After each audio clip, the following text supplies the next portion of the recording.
Magandang araw mga Dabarkads, 5'9", mga ka-corporate. I'm back. Ito yung inyong lingkod, Bobby. Today, i-discuss naman natin yung 11 General Orders, no? Sa mga 5'9" na hindi nakapag-undergo ng security training dahil sa sobrang mahal ng tuition, itong video na to or itong topic na to ay tamang-tama sa inyo. Okay? 11 General Orders. Ito yung pangkalahatang orders sa lahat ng security personnel. Kung wala mang instruction coming from the client, from the agency, mahalaga mayroon kang 11 general orders para sa guide mo, para sa trabaho mo. Okay?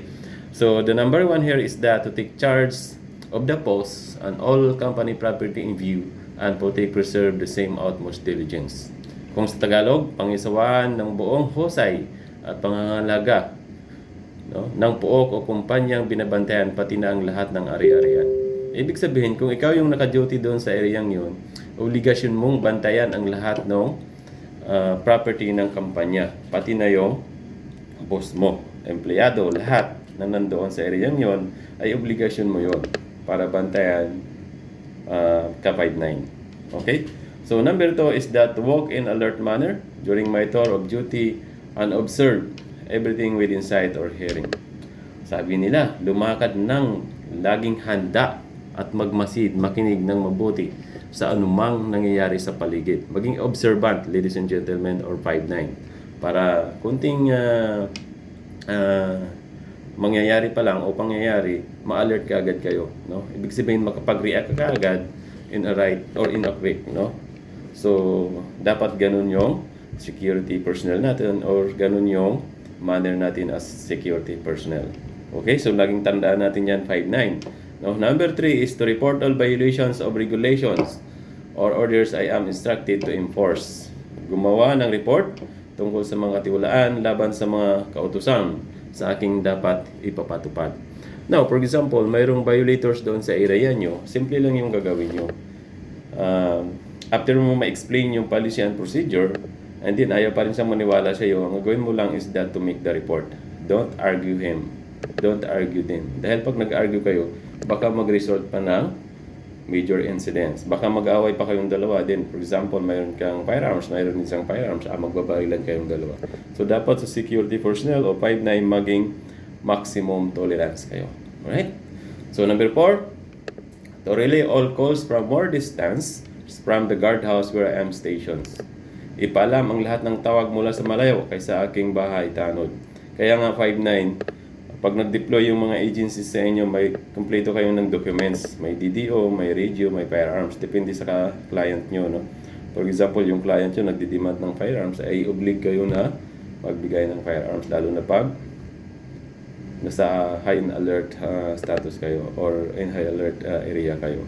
No? Ang sabi dito, lahat ng tawag mula sa malayo, no, dapat ipaalam ninyo.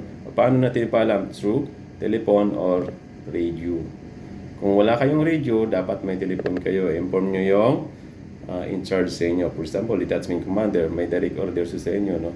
So, inform nyo yung DC nyo. Right after that, no, pwede nyo rin i-inform yung agency nyo, FYI lang. Kung mayroong corporate or organic security, pwede nyo rin i-inform directly. But depends on the instruction given by the security in charge. For example, gusto ng security manager nyo, ayaw niyang mag-direct kayo sa kanya, kahit emergency, detachment commander nyo na lang yung i-inform nyo. But, bibihira lang ang may ganong instruction dahil pag during ng emergency, kahit sino, pwede natin i-inform, which is stated on the 11 General Orders under paragraph 4. No? Number 5, to quit my post only when properly relieved. No? Lisanin ang aking katatalagahan pagkatapos malinhan ng maayos. Ito, maraming nangyayari dito sa number 5 na to. No? Bigla na lang iniiwanan yung post, wala pang kapalitan. Now, during the conduct of the investigation, sasabihin nung umalis, sir, ang tagal ng kapapalitan ko. No, don't do that 5'9". No? Nakasaad dyan sa 11 General Orders under paragraph 5, to quit my post only when properly relieved. No? Iwanan mo lang yung post mo pag dumating na yung kapalitan nyo. Sometimes, may na-observe pa ako dati, no? When I was in when I was in agency, as assigned as detachment commander, no? Nakikita ko na lang yung 5'9" ko, yung personnel namin, nakasakay na ng jeep eh, no? Sobrang magmamadali yung firearms na ipanatanggal doon sa hips niya. So, wag natin gawin yan. Mag-turn over kayo ng maayos. Kung ano yung nangyayari, no? Dapat i-turn over mo ng maayos doon sa kapalitan mo.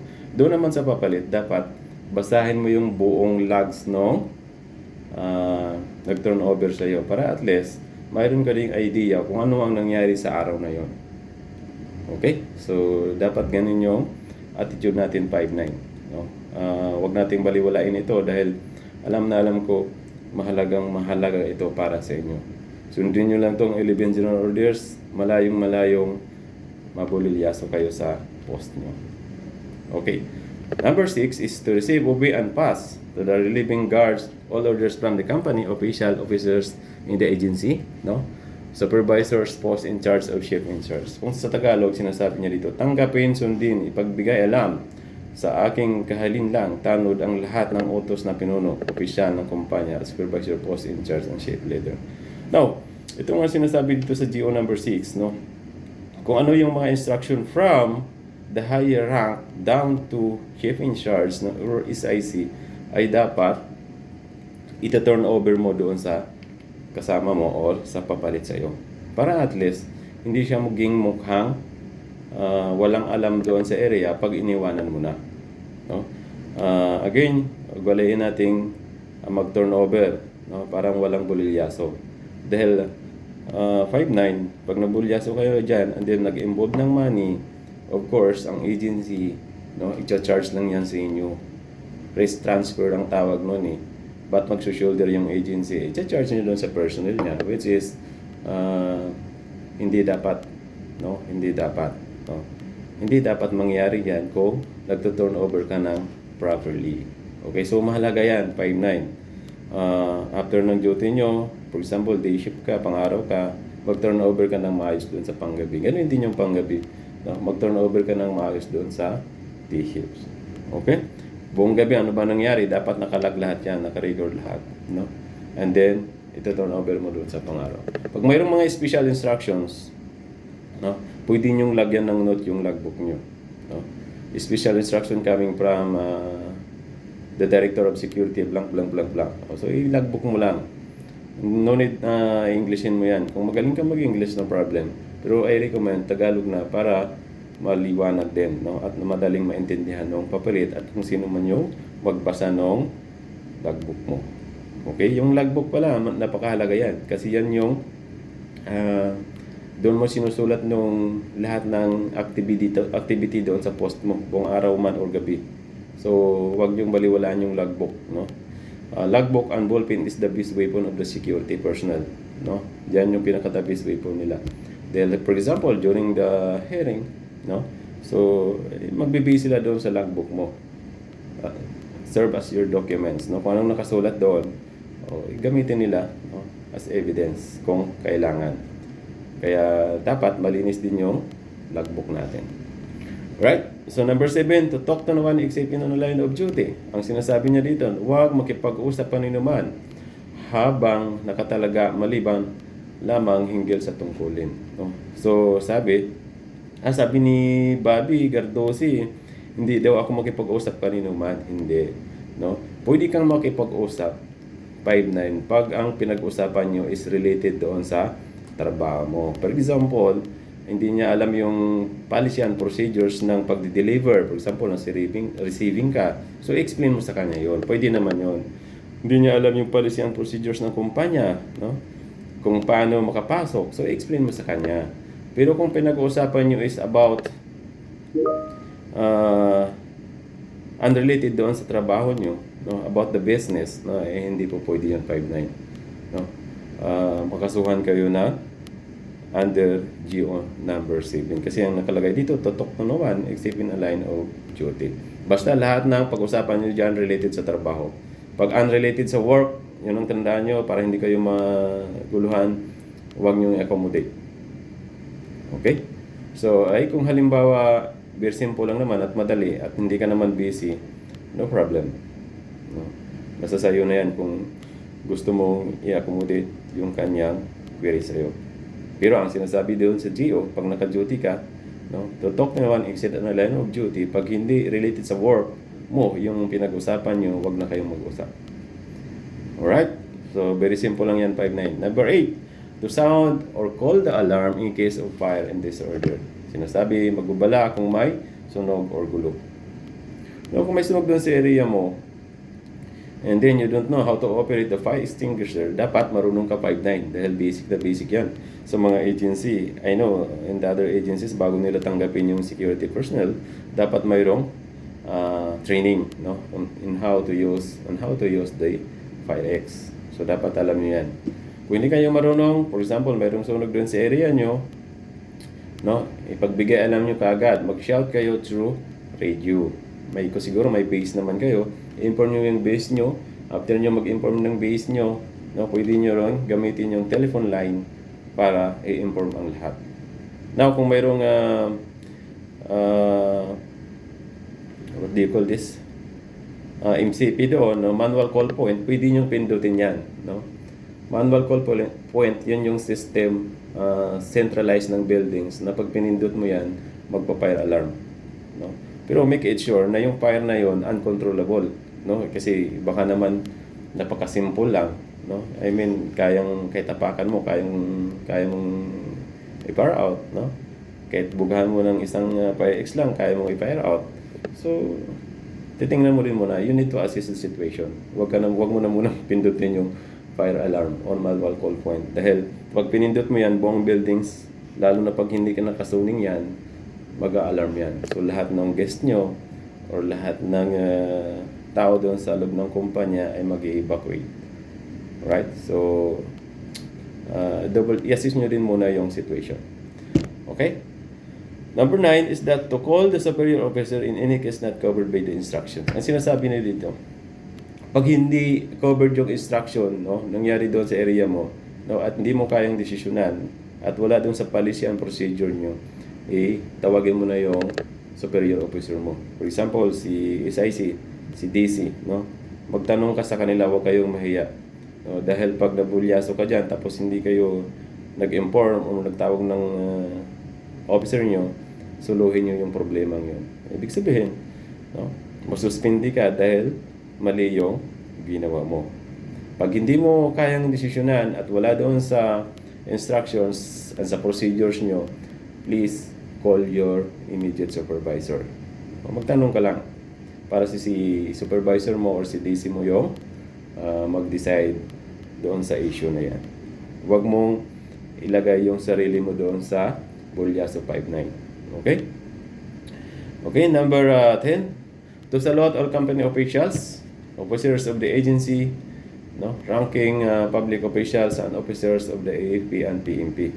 So sabi nila dito, magsalute ka sa lahat ng company officials, no? Sa client, for example, sa malaking kumpanya ka na nagtatrabaho, mayroong 10 corporate officer sila. So, sabi daw, dapat ka magsaludo doon. Hindi nila hinihingi yan sa'yo. No? Nakalagay yan sa policy and procedure, sa 11 general orders. Ibig sabihin, oblig tayong gawin yan. Pero again, 5.9, i-assist nyo rin. Kasi for example, hindi naman kailangan magsaludo. No, mayroong mga kumpanya na hindi nila nire-required yung 5.9 na magsalot. I-approach lang natin, i-greet lang natin, okay na yun. Sir, good morning. Ma'am, good morning. Ganun lang, okay na sa kanila yan. We are not in the military camp, no, na kailangan natin magsaludo ng from time to time. Kakapilay na tayo kasaludo. Hindi naman ganun. May kunting adjustment naman dito. May kunting exemption dito sa number 10. Okay? Pero kung halimbawa yung director of security nyo, i-required kayo na magsaludo kahit saan kayo magkita, ay kailangan mong sundin yan kasi nakalagay dito, no? So, pero may mga areas, no, na kung kailan lang tayo sa saludo at hindi. I-discuss natin yan, 5.9. Pero sa ngayon, ito muna yung diniscuss ko dahil ito yung request ng mga 5.9 natin, no? Na siguro yung iba hindi nakapagpunta ng training center, so that's why kailangan nilang matuto sa 11 general orders, no? Alam naman natin yan, maraming 5.9 na ganun, no? Yung sinasabi nilang mga talahib yung license, Okay? So, I'm not tolerating that, no? Pero kung tulahin man yung license mo, dapat maging resourceful ka para at least mayroon kang idea sa lahat, no? Especially dito sa 11-year-olders dahil ito yung pinaka-guide ng security personnel on how to paano magtrabaho, no? As security personnel. Sabi ko nga kanina, pag alam mo yung 11 general orders, ibig sabihin, malayong mabulyaso kayo. Okay? So, last, number 11, no? To be especially watchful at night and during the time of challenging all persons or near my post and to allow no one to pass loitering without proper authority. Kung sa Tagalog ang sinasabi niya dito, maging mahigpit na magmasid, no? Lalo na sa gabi. Masilang panahon o sisaing mabuti kung sino man ang bawat nakapaligid o malapit sa aking pinagtatanuran. At huwag pahintulotang makaraan na sino man na walang pahintulot. Mahalaga yan sa security personnel. Lalo na 5-9 pag na-assign kayo sa gates. Lahat ng tao doon during night time, lalo na sa mga alanganing oras, no? From alanganing oras is from 11 to 3, no? Doon gumagala yung mga magnanakaw. So lahat ng tao doon dapat i-challenge nyo. Hindi kayo pwedeng maging kampante, no? Lalo na nagmamasid-masid sa inyo o baka ina-observe lang kayo kung paano kayo atakihin, no? Inobserbahan lang kayo kung paano kayo daanan na hindi nyo, paano siya makadaan na hindi nyo malalaman, na hindi nyo mamalayan. So, nung nasa previous detachment pa ako, no, when I was in the agency, mayroon akong colleague, no, na mayroon akong personal na nagjo-duty sa gate. So, ang nangyari sa kanya dahil nag-relax siya, no? Ang issue sa kanya is shotgun. So, nag-relax siya, nakatulog. No? Kinuha na yung shotgun sa kanya at binaril pa siya. So, yun yung nakakatakot 5-9 pag hindi kayo maging alert doon sa area nyo. Kaya nilagyan ng security yan, ibig sabihin, mahalaga yung security personnel dyan. No? Huwag kayong maniniwala doon sa mga other people, no? Na dinidegrade ang security personnel. No. Huwag kayong maniwala doon. Napakahalaga ang security personnel sa isang kumpanya. Dahil hindi mag-hired yung kumpanyang yan kung hindi kayo mahalaga sa kanila. Nag-hired yan dahil na-assist na nila yung kumpanya nila na kailangan nila yung security. Kahit saan sulok ka ng mundo ngayon, ang number 2 is tatanungin ng mga vacationista is the security and safety kagad yung tatanungin nila. Kamusta naman doon? Safe ba doon? Kamusta naman yung area yun? Safe ba? So ganun yan, 5-9. Kaya huwag kayong malumural. No? I-proud nyo as security personnel dahil alam kong mahalaga para sa inyo yan. Alright, so hanggang dito na lang muna 5-9. No? Again, ito muna yung diniscuss ko dahil ito yung nire-request ng mga ibang 5-9s sa mga videos ko. Okay? So, again, kung bago lang kayo sa channel na to, huwag kalimutan mag-subscribe, no? Punta lang ng YouTube, find my name, Bobby Gardosi, and then lalabas na yung mga videos ko doon, no? And then, pag nakasubscribe na kayo sa lahat ng mga videos na gagawin ko, mano-notify kayo. Okay? So, magtulungan lang tayo mga 5-9, no? Dito sa training ko, libre ito, additional knowledge sa inyo, no? So, tulungan nyo din ako na ipagpatuloy pa natin ito by subscribing my channel. Alright, bye-bye!